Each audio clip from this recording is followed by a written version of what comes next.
who's been keeping an eye on the Patriots' plans. So far, so good. They're not being told they need to make plans. It's only 11 a.m. So, I guess the NFL is showing some flexibility here. They may make an even later call than they did last time they canceled the Pats game. But so far, the game has not been moved. Joining us now is the young man from Bridgewater State who writes a lot about sports. And Jack, what is your blog again? Yeah, my blog it is a WordPress. It is I had an article last week on 2 weeks ago on the Boston College versus Duke game. For the word, so the vibes, and then from there you can see that my name Jack Kelly. Then from there you can see my articles, which include football, basketball, boxing, a whole bunch of different things. Boston College defeated Duke. Yeah, so that was their week one game, and Jeff Hafley, their new head coach, was Ohio State's defensive coordinator, so that was definitely big news. That was my most recent piece, and I'll be having a new piece coming out shortly. How did BC's defense look? So that game actually looked really, really good, and they've been really good this whole year, and he's someone that's really looking to change the culture there, and they still have a lot of talent left there, and I think he's definitely bringing the program in the right direction.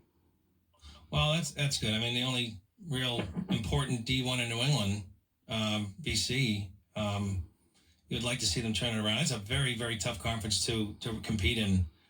Sometimes I wish we were back in the old days with the Big East. I liked having our own flavor, our own brand, especially Big East basketball. But, it was just too enticing. It was too seductive, the offer to make all that money. They went to the ACC and really have not made a big splash yet. Yeah, no, but obviously, like you said, at the time, it made all the sense in the world when Boston College, Virginia Tech, Miami, some of these teams were looking to transfer from the Big East to the ACC. It made all the sense at the time, and now even since the Big East is folded, it makes even more sense. But like you said, I mean, everyone my dad's been a huge Boston College fan, so I've been a huge Boston College fan growing up, so it's just not the same, like you said, as those Big East times. Yeah, Nick's grandfather, my dad was the marching band director at Boston College. Oh, wow, that's awesome. Back in the 60s, yeah. So, big fight tonight. Lomachenko, who many believe is the best fighter pound for pound in the world these days, he's got a serious challenger. Should be a lot of fun.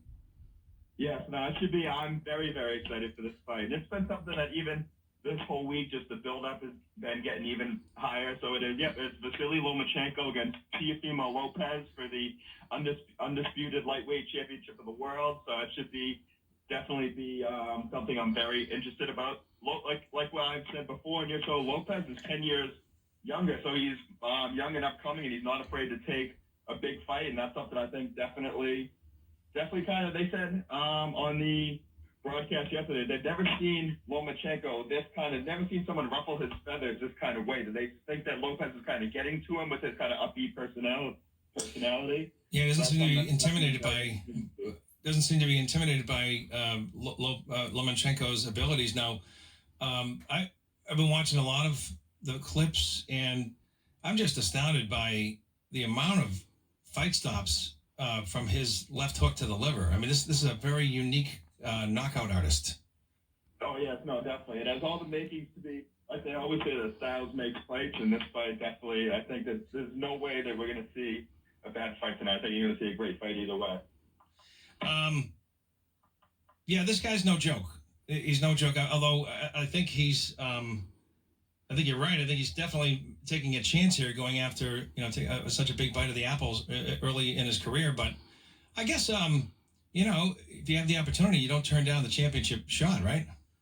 Yeah, no, definitely. And another thing that definitely is in Lopez's favor is that Lopez is someone who's young and upcoming, so they're fighting at 135, but he's even still going to probably move up to be a 140, 147 pounder eventually. And Lomachenko, even though he's fighting at 135, he's really like a 125 pounder. So Lopez will be the bigger, stronger, more powerful man and probably weigh a couple more pounds in the ring tonight. And I'm sure he's going to try to use that to his advantage as well. Yeah, Lomachenko has now got 3 belts in 3 different weight divisions. The last time he climbed, the guy dropped him. I mean, he stopped the guy, but he did hit the canvas. A lot of people surprised, and then he ended up knocking the guy out. But as he climbs higher, he's going to face stronger, natural, guys naturally at their own weight. It's a different kind of challenge.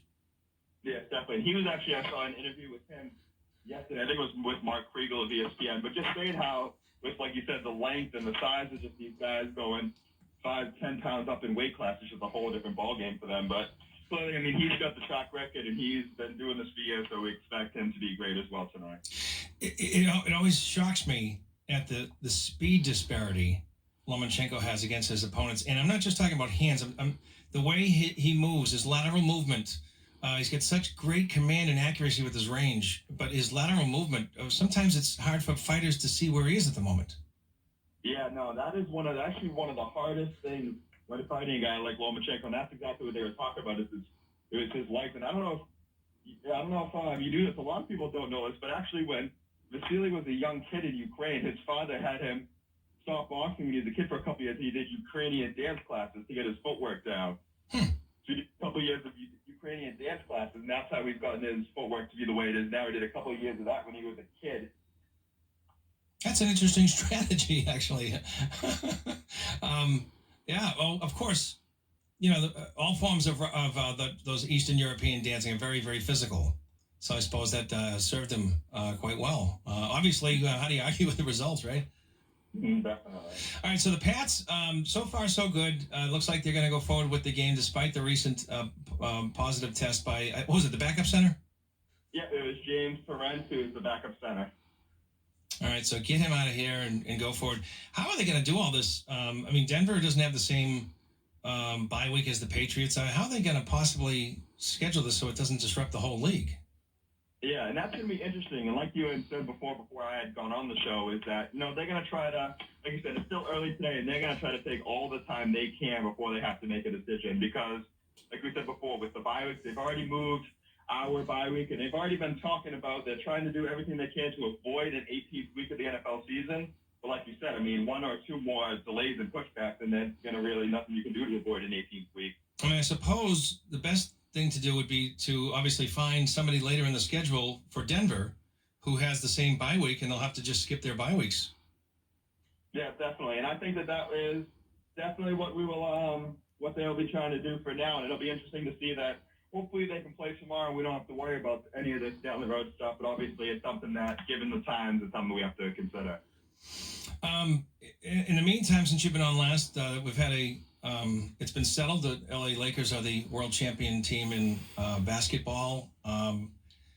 LeBron James has undone a lot of goodwill with his politics. I just don't think that it helped the NBA that he added on to things that just were not in the script. I'm really quite okay with the players being in union with Black Lives Matter. It's an important issue. It's a truth. They matter no less than white lives. I get all that. But he's gone out of his way to say some really abrasive things outside of it. And has that affected the ratings, or is it just the lack of crowds? What do you suppose? I'm not sure about that one. One thing I do want to just the invention, obviously, that we've had drops in every sport, and that the NFL has seen the least drop off, which is we would expect the NFL being in their season is going to have the most regular rating system, and that the NBA, yes, their ratings were down more than half from last year, so it was 54%, I believe, which is a staggering number. Which is, but the Stanley Cup the Stanley Cup Finals were also down 61%. Wow. So I'm not sure if it's a thing. If it's obviously being in election time, so all cable news networks ratings have gone up, and if it's being in the pandemic and not playing certain times, because they were saying that the NBA playing Friday nights has been a bad day for NBA Finals for ratings for years and years. So they're saying, is that a reason? So I think with what you're referring to, I think that I'd want to wait and see that once they get back to a regular scheduled year where we have the NBA Finals back in June, to maybe see if this pattern were to continue. But I think for now, just considering the circumstances, I'm not sure yet. It's just not.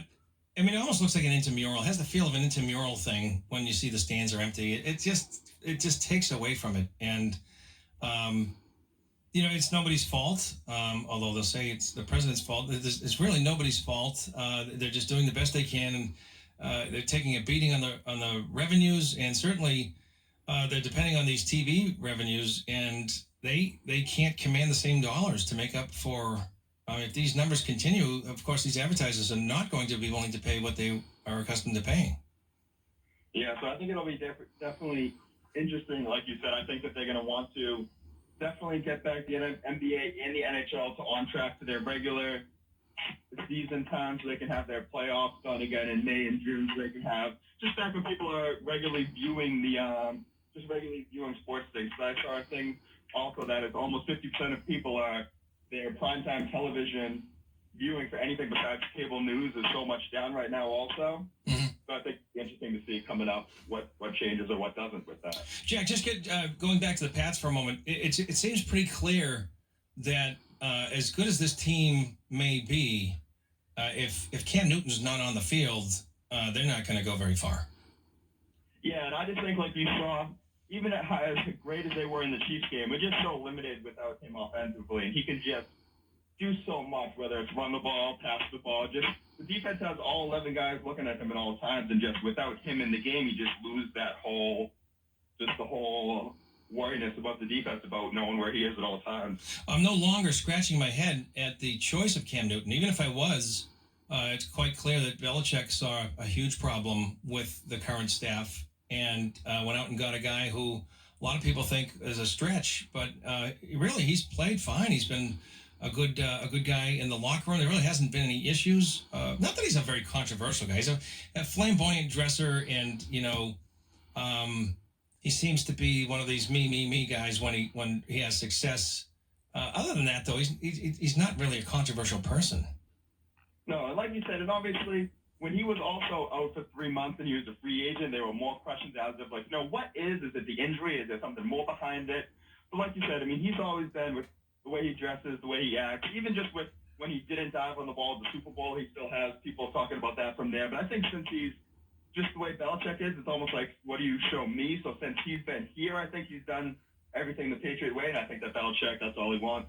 Yeah, he's got several motivating factors here. First, he's got a coach with the hubris of Bill Belichick, who's watching over him. I think that's important. But he's also playing for a contract next year, and at his age, he realizes if he doesn't shine here, this is it. Yeah, no, definitely. And like you said, obviously, just the way the money's going in the NFL, and you have so many quarterbacks making $25, $30 million, and Cam's looking better than a lot of those guys this year. So you really do wonder, especially like you said, considering his age and how many, just even the style of play he has, that it's not going to carry into his 40s like a Tom Brady or a Drew Brees play style is. So you do wonder what his long-term availability is contract-wise. N'Keal Harry is showing some signs that he is worthy of the first-round choice. He's developing, you can just see it right in front of your eyes. He's getting better and better. He's making more and more important contributions. What about the tight ends? Are we seeing any development with these young tight ends, both taken in the third round? I mean, these are supposed to be guys that we're going to upgrade the position. Yeah, so you've seen a little bit out of both of them. I think they both bring different things to the table. I'm not sure if I'm sold on either one as being a long-term tight end option. I think that's still, if we're looking for, not a Gronk, but even just to have a tight end that you can have out there every single snap, I just don't think that either one of those guys, they both can do their special teams great, but I don't think either one is kind of a do-it-all tight end yet. We definitely need an upgrade there. Larry Izzo's not, he's not the threat that we need at that position. And Cam Newton, not unlike Tom Brady, Cam Newton likes to have that security blanket tight end, as we know. Olsen was a big factor in his offense. Yeah, definitely. He likes those, the running backs, all those kind of things. So tight ends definitely are going to be big. Nice surprise, John. J.J. Taylor, in a very crowded, talented backfield. J.J. Taylor has done well when given the opportunity. No, he definitely has looked well. He's just, it's like you said, it's definitely cool to see just the given burst. You can see he has that little extra burst when he has the ball. He has that little extra fight. He definitely, he's a tough runner. He's hard to bring to the ground. So anytime you can bring him in here and there to mix it up, I think he's the perfect guy to bring in there as a third running back. I mean, it's kind of cruel of me maybe, but I don't really worry about a particular injury to the running back core because there's so many good backs. With Harris coming in there, he's a banger. You get, Burkhead's having an all-world year so far. James White returning from a very sad, loss of his father.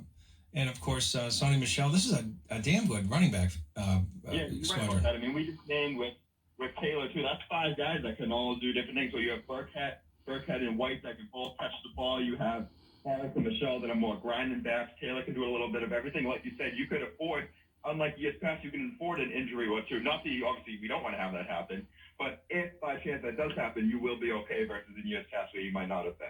Let me ask you this. Do you think, let's say a team that has an inventory of quality wide receivers. Would they? Can you see the Patriots moving one of these guys in a trade? That's a very interesting proposal, and that's something that I haven't seen yet. But I think that's something that definitely could be as of interest. I think whether it's I think they are definitely going to look to add another pass catcher, whether it be a tight end. Oh yeah, tight end would actually make more sense. You're right. Yeah, I should have included that, but you're right. A tight end would actually make more sense.